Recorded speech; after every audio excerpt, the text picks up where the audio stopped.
on, everybody, and welcome back to Dear Culture, the podcast for, by, and about Black culture here on the TheGrio Black Podcast Network. I'm your host, Panama Jackson, and it's June. It's Black Music Month. So what we've been doing all month long and will continue to do is talk about Black music. And today's episode will be no different. We're going to be talking about one of the albums that came out that was one of the most anticipated albums of the year, and maybe even knocked one of the other Album of the Year contenders right off of its pedestal. I'm talking about none other than Kendrick Lamar's Mr. Morale and the Big Steppers. I come from a generation of pain will murder his minor, rebellious and more jealous, a chip you for designer. And I couldn't think of anybody better to have this conversation with than one of my best friends, one of my favorite music writers, music journalists, somebody whose opinion on music I actually genuinely value and respect. Your like, you know how people have like in quotations on their like Twitter handles, like yours should be like, I wrote that as like your Twitter handle, because you literally everywhere. But I gotta read this bio. Like, this is amazing. So Shamira Ibrahim is a Brooklyn-based culture writer by way of Harlem, Canada, and East Africa, who explores identity, cultural production, and technology via a race-critical code framework as a critic, reporter, feature profile writer, and essayist, with a particular emphasis on Francophone accessibility in the Anglophone Black diaspora. Yo, that's got to be what you said in the schools and places when you do your talks. That has to be what you said to people, right? We are here to talk today, though, about Kendrick Lamar's latest album, Mr. Morale and the Big Steppers. An album, I got to be honest, I really like this album. Now, you, culture critic, person who obviously probably listened to this album the day it came out because the conversations were going to be flying around. How many times have you listened to this album so far? Because I know people who are like, I can't listen to that album. Like, I just can't do it. It's too heavy. It's too whatever. Like, how many times have you listened to it at this point? I've probably spun it like 9 to 10 times. I generally have to give it a good 3 to 5 listens to even really have a cogent opinion anyway. So I've probably given it a good 9 to 10 spins, like in accumulation. Yeah. All right, I want to start a little bit more globally than just the album specifically, but Kendrick releases an album everybody's waiting for. As soon as Kendrick announces an album's coming out, it becomes like the highly anticipated album, right? It becomes the album we're all looking forward to hearing. Like, which is interesting because Kendrick is a bit of a recluse, right? Like, he's really not in the picture very much. Like, he kind of hops in, hops out on occasion, but like, why do you think Kendrick is the most anticipated? Well, I'm not gonna say he's the most, but one of the more anticipated artists whenever an album's coming out. Like, why is that? I mean, I feel like the idea that him being a recluse kind of adds to the mystique of like the creative genius, right? You know what I mean? Like, J. Cole does the same thing as well, right? J. Cole does the whole I'm not in the picture, right? Kendrick is a little bit more like I'm gonna sit with my wife and kids and be thinking, but they're both in the whole like I don't be reading a lot, but I be thinking a lot kind of cabal with people, right? I knew he was gonna come up. Like, I love it. I'm not saying that for the record, like I'm not saying that even as necessarily a bad thing, right? I actually think that like with rap and art, right? Like while I do think all art is political, I also think that it also is just a reflection of our time, right? So I think that while art is inherently political, it does not have to be politically informed, if that makes sense, right? So it can just be a reflection of their present minds and thoughts. I can fervently disagree with their present mind and thoughts, right? But I also think there's some value in them just sharing what they are seeing and perceiving, and that being political in and of itself, right? It doesn't have to be politically aligned as opposed to just a contextualization of what their lives are, right? So with that all said, I think that the reality is Kendrick got a Pulitzer, right? His work became like elevated to this idea of him being the truth teller of the Black experience, right? He went to South Africa, his entire life changed, right? Once he kind of reached that echelon, right? And he became embraced by the mainstream as someone who was the unifier of the Black voice. Once his music became the sound of the American protest movement, right? I think I'm going crazy, trying to side my face this all day. That kind of changed everything for him, right? It changed not just TE, which was already a mainstream label, even though, of course, it operates as an indie kind of subsect. It kind of changed where he sat as a platform, right? Where he sat as someone who was getting licensed for morning TV shows and morning programs as exit music for Good Morning America, right? That I Love Myself Facts. song was everywhere, right? I love myself. The world is a ghetto with big guns and dick inside. I love myself, but they can do what they want whenever they want. It was. I could not really escape was. that, right? Like, all right was everywhere, right? We gon' be all right. Do you hear me? Do you feel me? We gon' be all right. We gon' be all right. Huh? We gon' be all right. Whether it was kids singing it, whether it was grown-ups singing it, whether it was, white people putting it on T-shirts for the lyrics, right? That kind of really transformed his trajectory. So it was everyone feeling that they could kind of identify with a piece of his music, no matter what their entry point to him was, right? So you could have entered at Section 80, where he was still K-Dot. You could have entered at, Damn, right? And those are two very different Kendricks, right? But They really are. That was kind of why it's not really a surprise that this was like very much an anticipated project for him after many years. In that respect, it's kind of like how Andre is going to always be a hotly anticipated album, right? Even though they're different artists, they kind of serve a similar purpose in the canon of artistry, right? People have established a mythos about who they are and what they serve to the canon of hip hop, especially as white fans kind of became injected into the conversation. And the second Andre decides to do something, it's going to get a million spins. Right. What's interesting is so I went to read the Pulitzer thing, and this is what it says about Damn, which is the album Kendrick won a Pulitzer for. Recording released April 14th, 2017, a virtuosic song collection unified by its vernacular authenticity and rhythmic dynamism that offers affecting vignettes capturing the complexity of modern African-American life, which is funny to me because I don't really actually think Damn does that. I actually feel like Good Kid, Mad City does that more. This new album probably does that more than Damn does, which I enjoy, but it's so interesting because Kendrick has become, in my reading of this, Kendrick has become an academic exercise for everybody. That's a lot of what I hear you talking about is kind of where we have placed him in society. He has a societal context now, right? He's been, all of his albums have been dissected by the podcast Dissect. There are 2 books about him right now. Miles Marshall Lewis has Promised That You Will Sing About Me, and Marcus Moore has The Butterfly Effect, How Kendrick Lamar Ignited the Soul of Black America. People are digging into Kendrick in a way that turns everything that he writes into this larger thing. His sentences are broken down now. And,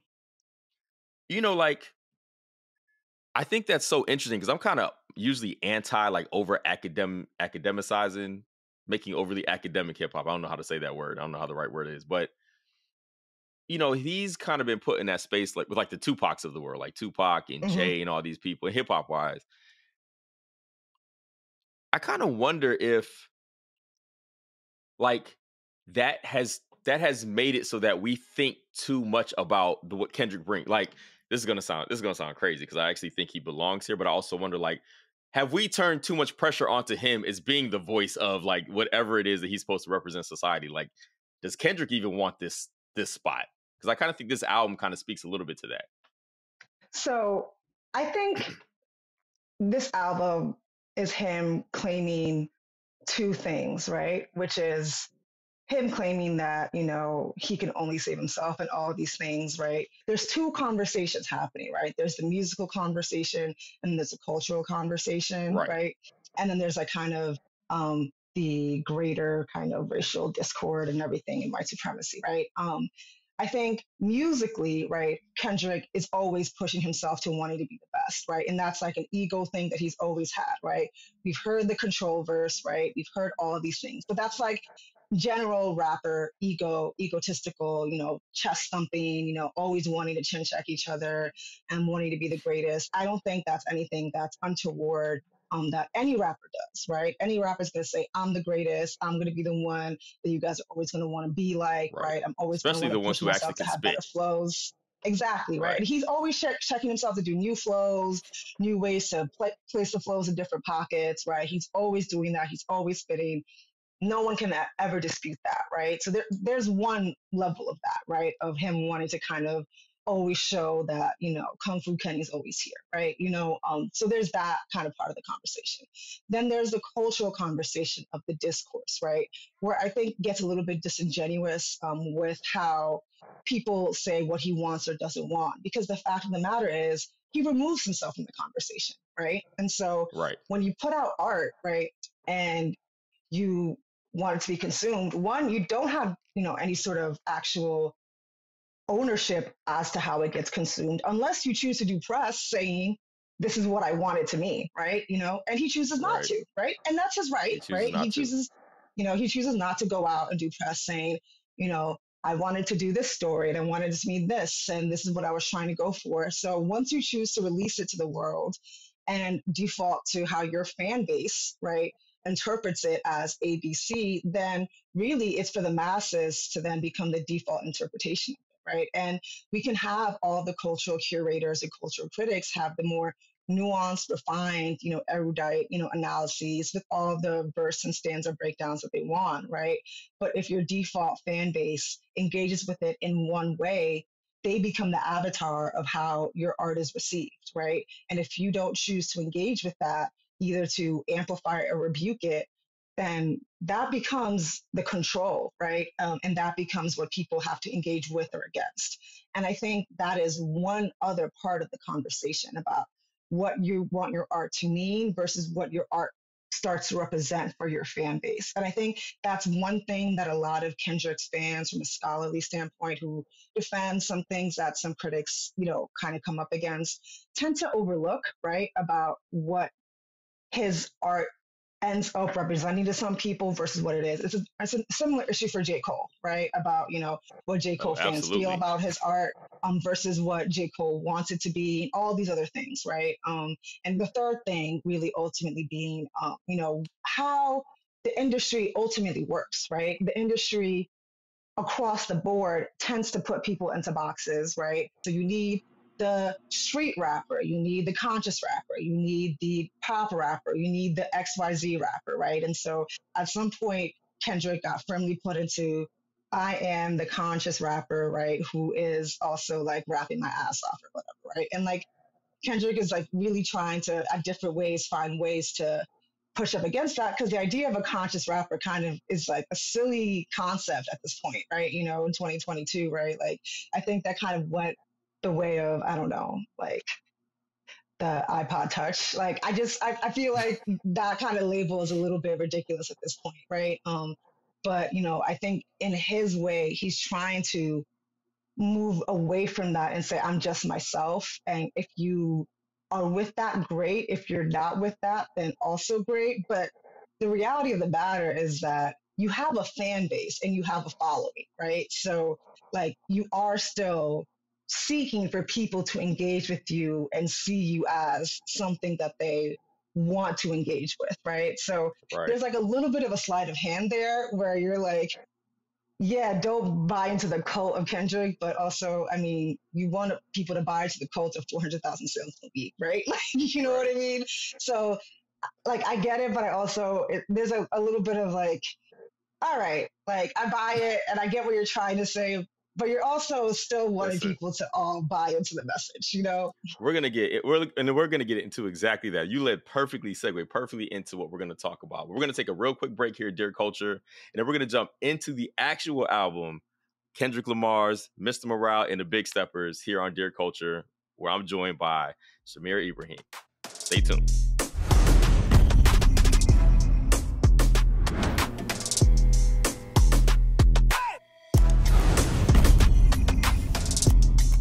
All right, we're back here on Dear Culture, where I'm talking with Shamira Ibrahim about Kendrick Lamar's latest album, his 5th studio album, though, if you start counting all the albums that he actually has. Who knows? There's mixtapes and all kind of stuff. And you started talking before the break. We were talking more globally about Kendrick's career and who he is before the break. But then you started mentioning like what, like the narrative that the masses kind of build based on their own, because Kendrick doesn't really give you much to work with. Like, he puts something out there, you got to run with it. So let me ask you straight up, on this album, what do you think he was trying to do? And did he actually do it? because it's kind of on us to figure that part of it out. Like, to me, it's an album about his personal life and how he basically had to go through some things to get where he's at. He learned a lot of lessons along the way, had to go to some therapy, almost tanked his relationship, apparently, but maybe they're okay. There's a lot of discussion about that on social media, like, and there's specific songs we're going to get to, but like, in a general sense, like, do you think he achieved what he was trying to, especially since we kind of got to make the narrative up ourselves on what he was doing? Right. So I think the general narrative is kind of straightforward, right? Well, I don't want to say straightforward as in like it's an easy story. I don't want that would be oversimplifying it, and I don't want to be unfair to him over something that you can clearly see he put thought towards, right? You know, but it's kind of supposed to be charting a journey of like what has Kendrick been up to over the last couple of years, right? And it's kind of clear that he's been supposed to have been working on himself, right? Intoxicated, there's a lustful nature that I failed to mention. Insecurities that I project sleeping with other women. Whitney's hurt, the pure soul I know. I found her in the kitchen, asking God, where did I lose myself? And can it be for He has taken a seat, reflected on his journey, you know, gone to therapy, unpack some things that he has not realized about himself in the last few decades, come to terms with some unhealed trauma that he hadn't really acknowledged in quite some time, and then kind of extrapolated that into some things he has, you know, realized both in his family as well as in the greater hip hop community, right? And it's kind of made him realize and interact with the rap world and the hip hop industry a little bit differently. But while he's trying to do that and trying to deliver that message, he's also saying, like, I'm putting this out there, but at the end of the day, you know, I can't be the savior of everything, right? I can only really save myself before I try to extend this to everybody else. The funny thing about it, though, is that it's kind of embedded in this narrative where he's still inherently having the savior complex, right? And I say that because, like, the big through line of it is like, you know, having Kodak Black as like the big stepper, right? You know what I mean? As all the way through it, right? Can't let them follow this night to the house. I wish I could stop thugging for real. Leave the streets without me being killed. For so long I've been going on drills, drinking that. The generous reading of it, of course, that I'll give here, you know, despite my very, I don't know if anybody would know me and how I would feel about someone like Kodak Black, I think it would be quite obvious that I am not a fan, right? As someone who has been credibly accused several times of sexual assault and has recently pled guilty to sexual assault, right?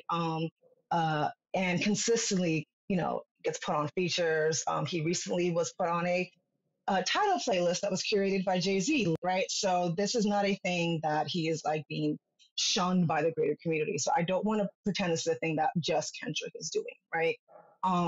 But he is heavily featured in this, right? And the thing that Kendrick is trying to imply, right, and, you know, it's pretty obvious, is that, you know, when he gets to his final set of songs, he's like, you know, Black men specifically, right, are kind of like these walking wounds of accumulating pain and trauma, unaddressed, unclaimed, right, with no one really giving them resources to handle it.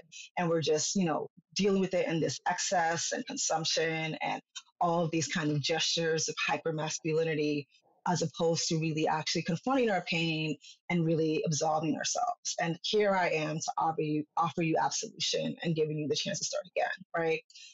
Which is, of course, the ultimate savior complex, right? But the irony of that all is that, first of all, that's not in any sort of version, whether it be religious, legal, or ethical, how absolution works, right? You know, absolution inherently implies that you as a person go before, whether it be your version of a god, whether it be your version of a legal authority, or the person you transgressed upon, and, you know, confess your sin or confess your version of whatever you infringed upon and admit that I wronged you, and then work towards moving forward, right? That is not something that Kodak has at any point done, right? Most recently being, you know, Latto's team strongly suggesting that Kodak has, violated her, and Kodak's team strongly pressing back. Actually, it was Kodak's team that hollered first, but that's a whole other conversation. You know more about Kodak Black's transgressions than I do, clearly, because I don't even know about that. But I just happen to have reviewed Latto's album recently. But these sorts of things that like continue to be infringements, right? And so it's like, how do we elaborate on this conversation? And I don't want to make Kendrick's album specifically about Kodak, but it's like you picked this person, right? And you specifically picked this person because you wanted to pick the most irredeemable, right? And you specifically wanted to pick it because Black men and Black people are viewed as irredeemable, right? Like the framing is clear and intentional, but it's like, you picked the wrong person, right? And it's like, when you pick the wrong person for this, right? It shifts the focus of the argument away from the point you're trying to make. It turns it into a debate, right? As opposed hold on. It's Mhm. interesting. It's interesting that I believe everything Kendrick does is intentional. Mm-hmm. The thought that you are giving it, that he literally went out of his way to pick somebody who basically has been viewed in this sense. Like, I swear, I generally think like some of these dudes just like these folks. And they're like, you know what? I like Kodak Black, and that's a Black man with a story. Let me go ahead and throw him in here because you know what? People saying that he isn't like the thought process behind. I think we would come to the same place, but the thought process that you're giving Kendrick credit for, like, man, that really is generous. Like, I really like that. I know we always see he's very intentional, but I'm almost like, man, you getting a bad rap. They're trying to cancel you, bro. Like, they saying you can't. Yeah, I'm like literally trying to give him the most generous reading ever. You really are. Who is operating in, he operates in both Christian and, Hotepian dogma, right? You know what I mean? So I'm really trying to give him grace in both, right? And saying in both of them, they look at, absolution and all of these things, but it's a misapplication, right? I think, these are conversations that people have around people like Joe Budden, people like, so many other individuals who they always say, don't you believe in restorative justice? Don't you believe in any of these things? I'm like, yeah, they haven't done the prerequisites for that, right? So do I believe that Black men are existing with all the trauma in the world and they haven't addressed it, and that we would be much better off if we worked on that, and that is a form of gendered violence that we need to embrace? Absolutely. And I think it's valid for Kendrick to explore that and explore that through his own personal journey. Do I believe that it is very telling that that is happening while the people who are on the other side of that for specific cases are Black women, right? Like that conversation is, the part where it's like, oh, are we just going to yada, yada, yada that part, right?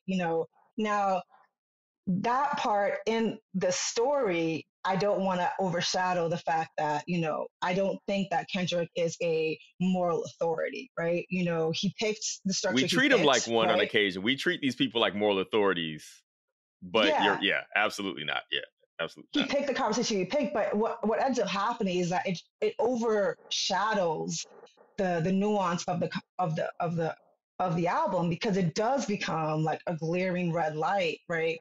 To really consume it, casually. I think about it in the context of, I just watched the XXX Tentacion documentary, right? Right. And it's like, they go through the conversation around, all the mental health issues he has and all these things, all things I believe, right? I do believe he clearly struggles with mental health issues. I do believe he clearly just was failed at a very young age and didn't have a chance to really have the proper environment to even have a chance to succeed and get the help he needed well before, the worst of him kind of came to fruit, right? And came to bear fruit.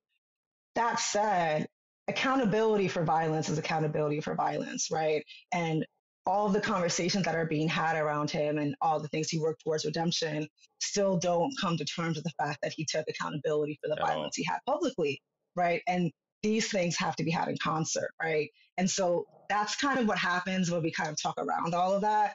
And that said, you know, it's not like this album was a redemption for Kodak album. I don't want it to make it sound like that, right? But when we do kind of do these nuanced conversations, that's why it becomes a conversation around how your fans receive it versus your intention, right? Because it makes a song like Auntie Diaries, which is a very complicated song, right? And I think a very intentional That's where I and wanted to go thoughtful next. song. So let's go ahead. My auntie is a man now. I think I'm old enough to understand now. Drinking Parmesan with her hat turned backwards. Motorola pager, off-white guest jacket. I think trying to discuss very different things, right? You know, Kendrick's journey with his family on different, you know, with two different people in his family, right? On multiple verses, and then it kind of gets diluted on multiple levels, right? One, because of the shock value of trying to discuss the use of slurs, right? Both at the beginning and the end of the song, right? And then equivocating the use of slurs in the queer community versus the use of interracial slurs, right? Which then just like already raises an ongoing conversation that continues to rear its ugly head about, you know, positioning the LGBTQ community against, you know, as if it's like against racial conversations, right? There's that. And there's also just the intentional shock value of using those slurs, right? Now, are people going to go ahead and create a petition to go ahead and cancel Kendrick, whatever canceling means to people these days, right? Which is like a useless term at this point. No, right? I mean, there might be one or two because people get bored, right? But not anything of value or substance, right? But is it telling to me that I know personally, and I already saw, but I knew before it was ever going to happen, that if a Black queer person tweeted, "This is frustrating to me that he would do this just to make a point, even though I appreciate the song," that Kendrick's fans would tell them to shut up, right? Yeah, I think it's frustrating that I knew that, you know, people would say that. And that's what happened, right? I saw tweets being like, oh, you know, Kendrick did the most progressive song about Black community and queerness in rap ever, right? You know, and y'all can't be happy. And it's like, who's y'all? Like, who is this for, right? You know, who has to be grateful for this? And it speaks to who the song is serving and who the audience is. And I think it's valid that we have a conversation within the, you know, heterosexual community about how we engage with queerness, right? But then it's not a song for queer people. It's a song for, you know, the heterosexual community about how we engage with queerness. I was going to say just that. That's the whole thing right there. Like, who is this song for? And like, because so I've had a million conversations with people about this song, right? And some people are like, look, I get what he's trying to do. I see the intention. Like, it might be messy, but he's trying. This is how Black men grow, right? Like, this is like the progression of growth. Like, you know, you're gonna. I learned the term "dead name." I'd never heard that term before until I started reading, like stuff about this. Like, I didn't know that. So there are lots of things. Like, and I consider myself somebody who is actively trying to be better, but I'm still learning a lot of stuff too. So I hear the song and I'm like, I get it. I was like, but I know something's off here. So then it's like, who is this song supposed to be? Is it for people are the people who this could be most beneficial to, the folks who literally need the most, I guess, growth in that sense? Are they ever going to hear it anyway? Is that even Kendrick's audience? Like, who in the world is going to actually hear this song and gain from it? Because what it sounds like is most of Kendrick's audience, interestingly, is people who probably know that the way that this landed has problems. Right. Like, the funny thing is that, the funny thing is that the way he ended the song, right? And people are like, oh, well, that's the whole point. But I'm like, but we wouldn't appreciate if Jack Harlow did the exact same song about his journey to becoming, you know, enlightened about hip hop, right? Like, you know what I mean? Right. Or enlightened about racial relations, right? You know, and I'm not saying that to say that makes it, you know, that means that his entire song is invalid, right? But, you know, like Jack Harlow just like dropping, you know, N-bombs repeatedly and being like, we didn't know better, right? Even though we all know, or if you guys don't know, I'm sorry, 95% of these white people who listen to rap are definitely saying it in the privacy of their apartments or homes or bedrooms or whatever, right? You know, that's not going to make it anything acceptable for me to engage with publicly in a song, right? And that part of it all is not going to make it like something that I want to engage with, have a conversation about, really dialogue over, or say that there's something that I find value about because of the pain associated with that, right? And so I think that distinction is something that people have to think about. Is there value in the art? Is there value in what it's doing? And it's a consistent issue I have with Kendrick, and not just about the harm of what is happening here, but also I think that Kendrick in general, and it's not just here, but in other albums, I think he gets rewarded or lauded merely for the kind of fact of engaging with a topic or attempting to engage and expand on the topic matter, whether or not it lands. Like, he gets rewarded for taking the swing, right? And I think there's some merit to that, because the fact of being a mainstream artist and being willing to take risks, and being rewarded for taking risks when so much of hip hop can be so formulaic at times on a mainstream level. There's something to be said about that that's a little bit exciting, right?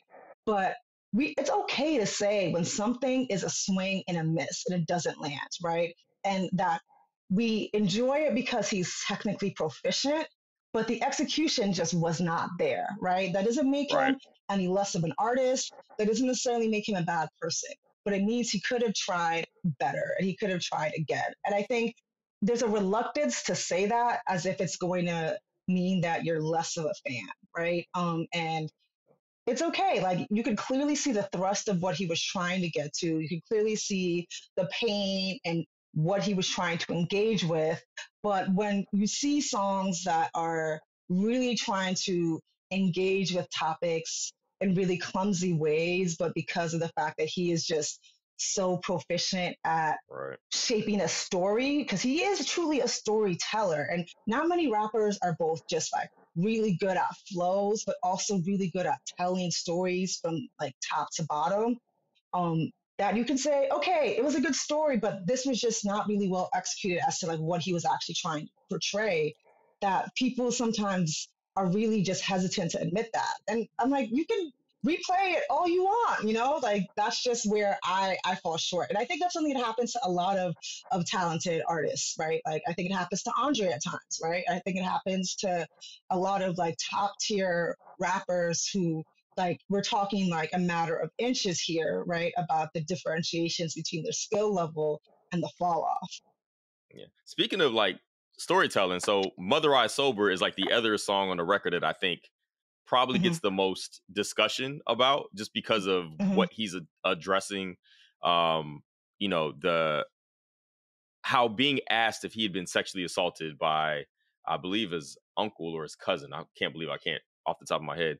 But how constant questioning impacted him and the things he saw with his mother, like his mother being like beaten for he is a great storyteller. And songs like this, like which is the penultimate song on the album, like really bring that part home, because it's like, so he's really good at this. Looking in the eyes, pain is taking over. Blame myself. You never felt guilt till you felt it sober.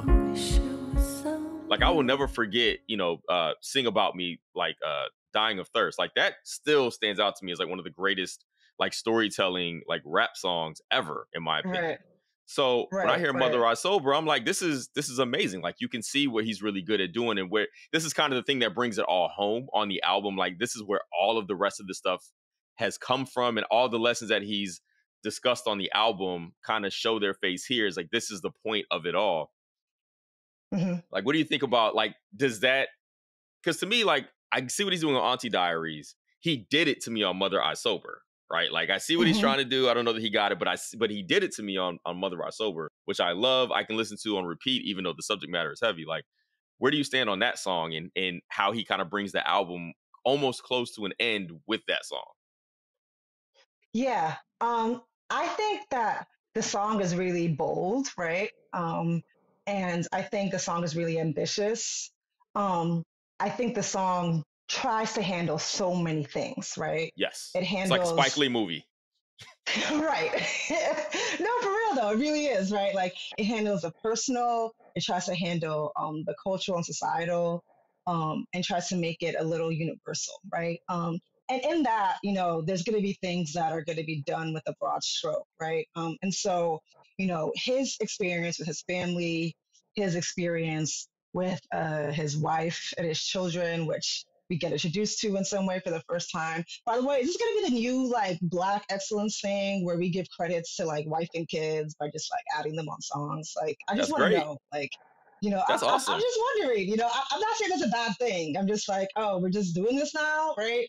Like, Listen, I'm about to call but my wife and kids up here right now, get them on this podcast just so I can be like, hey, man, I'm working on me. listen, I'm down with the gang, so I'm all good with it, right? Of But course. um, uh, I think there's so much that's interesting in here, right? I could, like be a little particular and like about the sex politics of it all, but it's not really worth it, right? I do think just like his perspective and his reflection over his time about like having empathy and understanding as to like what triggered his mom's reaction over the years, right? And getting a level of clarity over that was really ambitious in how he got there. Um, you know, and really realizing that there's a lot that accumulates somebody's perspective, and there's a lot that involves somebody coming to their own conclusions as opposed to just one rash decision. Where I think the interesting contradictions for the purpose of this album, right, to me is like, of course, like the closing tracks of the art of the album really are supposed to be about like how he can really only save himself, right? Or how he can really only do so much, right? On how freeing himself is, like the Count Me Out tracks and so on, right? But at the end of the day, like when he talks about it, he talks about how he's releasing like children, he's releasing, like all his family, he's releasing like doing all this transformative work, right? And I think it speaks to like how he continues, right, to like talk about like all of these traumas, right, and all that kind of you know like wake work, which is like kind of looking at the pain of Black people and saying that like look to the past and take it and like I'm releasing us from that, right? And that delivery, right, of engaging on that and taking that on for himself speaks to like how he still believes he has that, right? And he still believes that's his intent to release like all of the listeners, release all of everybody, but that's not how the work is done, right? The work is not necessarily done by just like articulating, what and then saying like set forth and set free.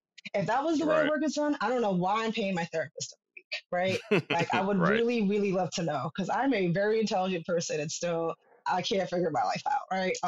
But I think these are the sorts of nuances of like how Kendrick both sets the burden on himself and then both demands himself to be freed of this burden, right?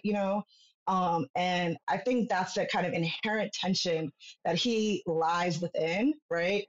That his fans, both like, are not willing to like recognize, right? Because like Right. if his critics who engage in his savior complex, right, and then demand that he serve a purpose politically, right, um, like lean into, his fans will look at the part where he's like, I'm not this, right?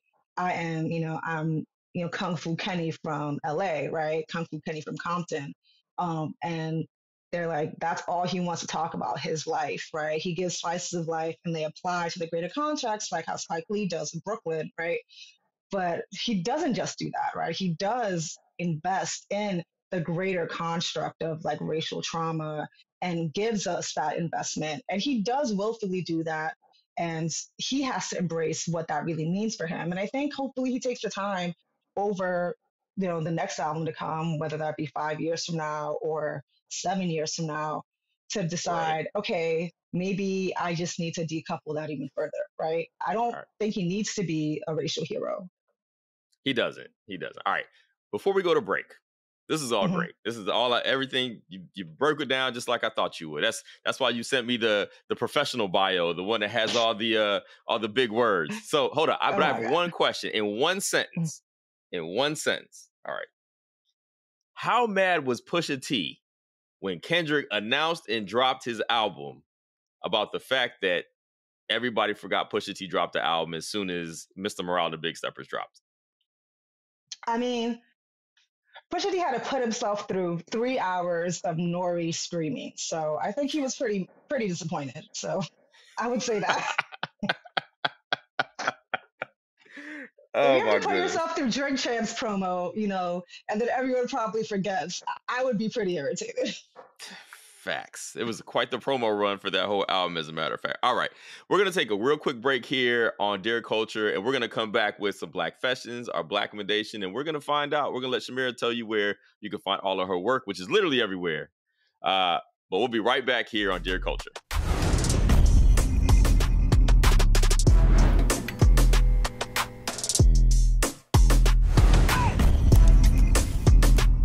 All right, we're back here on Dear Culture, and we're going to do one of my favorite segments here where we get a chance to discover just how non-monolithic the Black community is, because every time I have a guest on here and they come up with some Blackfession that makes me question all kinds of things about them, no matter how long I've known them. And it turns out today's going to be no different. So, Shamira, my friend, my homie, long time, been at my wedding, been in my house, ate my food, drank my wine. What is your Blackfession? So I thought I was going to go with a predictable one at first and say that I can't play spades, which is true. So I went with a more egregious cultural confession, since I do write about music a lot. And I'm pretty sure by the time I say this, I will not be welcome in the state of Louisiana. So, which is unfortunate because I actually really like going to Louisiana. But sad as it may be, I am, as much as I enjoy 400 Degrees, the album, I really do. I am not the biggest fan of Juvi's Ha, the original or the remix. You got a lot of your bold demons, some of your you don't really want to mess with them clowns, you come up with them clowns. Not here for me. I have tried, I really have tried.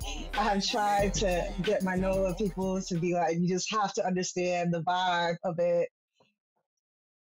It's just not there for me. And I love bounce music. I love the production. I love, Cash Money's production, obviously. It's just not, it's not hitting for me. I've tried. I really, really have. And it's not even about the fact that it's I don't know. I like offbeat things. I listen to Silk the Shocker. I just don't know. Listen.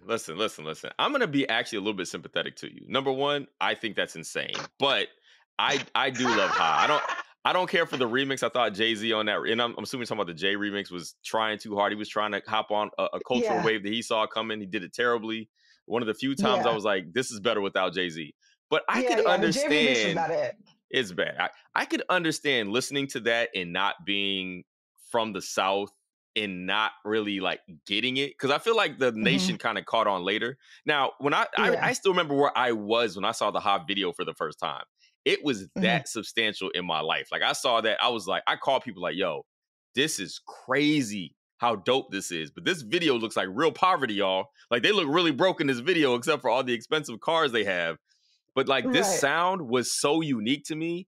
And I was already familiar with Juvenile. I was already familiar with the whole Baby and Cash Money thing from down south, because I'm from down south. Right. I wasn't it wasn't something I was super familiar with, but I'd heard of it before. So I could see how maybe that could be. Now, I don't understand how at this point you don't like it, because that song still bangs. You throw that on anywhere, that joint just goes. Especially how can you like that album and not like that song when that album? Because I enjoy Manny Fresh's production. You know what I mean? I think Manny Fresh is legitimately a good producer. I like bounce music. That song specifically is just not it for me. That's the song that, of course, they're gonna play either that or back that thing up or whatever, right? But it's just not. It's not it for me. But I have tried. I'm not gonna be there. I'm not gonna be there with a scowl on if it comes on, right? But it's just not gonna be the thing that gets me up out the seat. Now, to be fair, I am now of the age demo where, even if they play, Get It Off of the 99 and 2000, I'm no longer running out of the bathroom to, get it moving. I'm now fully washing my hands and taking my time, right? So Fair I'm enough. just I have fully aged out of that phase of my life. But, yeah, so that's the thing that will fully earn me well-deserved slander. I accept it. I have gotten it before. My good homegirl who is from New Orleans, who will probably hear this, is going to text me threatening violence. But Well, that's my thing. that's fine. She gonna let that chopper spray in the parlance of New Orleans. That's all good. But the good thing about our Blackfessions is that we usually follow it up with a Blackkamendation, which is an opportunity to redeem yourself by sharing something about Black culture that you like, that you like to share going forward, the pay it forward part of this. So a Blackkamendation, for all those who are just now listening, is a recommendation about something Black and something Black culturally for, by, about, is diaspora, whatever it is. It's just something that pays forward that Blackness. So Shamira, what is your Blackkamendation for the people you have just insulted with your musical take about Juvenile's Ha? Well, I'm definitely not going to recommend anything New Orleans related because I will not violate those streets. But I did recommend a bag brand. I know a lot of people are fans of Telfar, and for folks who are fans of Telfar, please feel free to continue consuming the brand, of course. But I am also just choosing to recommend a different brand, just for people who want to continue, finding other ways to support Black businesses. Mine is a brand called Anima Iris. It is another Black-owned brand by two Black women, fully sourced by a Black, kind of full Black supply chain. So their workers are in Senegal. They locally source the leather. They fairly price their wages of their laborers. Well, thank you for being here. Where can people find your thoughts, opinions, critiques? Twitter is _Shamgod, SHAMGOD. And you'll find me rambling about plenty of things on there. And on Instagram, sometimes I'll post some of the things that I'd be writing. So you can also check there, and which is Shamira the First. Well, look, we appreciate having you here, your insights. Like, you literally hit all the points that I was going to try to hit in one way or the other, because that's why I wanted you to be here to talk Kendrick Lamar's album. Like, you're one of the first people I hit up about the album when I listened to it. I think I might have waved, was like, yo, thoughts? Like, I knew you were going to have some. I knew they were going to be insightful. I knew they're going to be interesting. Right. You were one of the first two. It was you and our homie Inca. So, it was literally you two that we were arguing about. Yep, there you go. So, look, I want to thank you for being here. Thank you for being on Dear Culture. We'll have you on again at some point to talk some other things. Absolutely. Yeah, absolutely. And to everybody who's listening, thank you for listening to Dear Culture. If you like what you heard, please give us a 5-star review and subscribe to the show wherever you listen to your podcasts, and share with everyone you know. Please email all questions, suggestions, compliments, hustles, schemes, finesses, all of that stuff. Make sure you send it to podcast@thegrio.com. Dear Culture is an original production brought to you by the TheGrio Black Podcast Network. Our show is produced by myself, Panama Jackson, and Crystal Grant, and edited by Cameron Blackwell. Taji Sr. is our logistic associate producer, and Regina Griffin is our managing editor of podcasts. So as always, thanks for tuning in. Thanks for listening. Thank you, Shamira. Have a Black one. Next week on Dear Culture, the Blackest songs. This song was so Black. When I remember seeing the video, I looked down and I had a dashiki on out of nowhere. And I was like, yo, any song that can force me into a dashiki out of nowhere, that's a super Black song.